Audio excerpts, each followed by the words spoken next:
આ ભયંકર તોફાની વરસાદમાં જો જાનહાનિ થાય તો જવાબદારી કોની?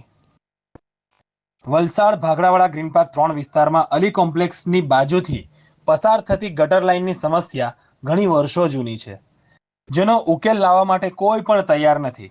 શું કોઈ મોટી જાનહાનિ થવાની રાહ જોઈ રહ્યા છે તે ખબર નથી પડતી.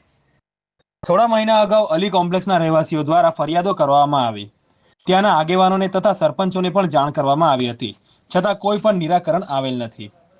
ગટર લાઇનમાં કચરાનો મલબો એટલી બધી વધુ માત્રામાં જોવા મળે છે કે પાણી પસાર થવાની પણ જગ્યા નથી, તથા ગંદકીની માત્રા એટલી બધી વધી ગઈ છે કે ત્યાંના બાળકો રહેવાસીઓ તેને ભોગવી રહ્યા છે.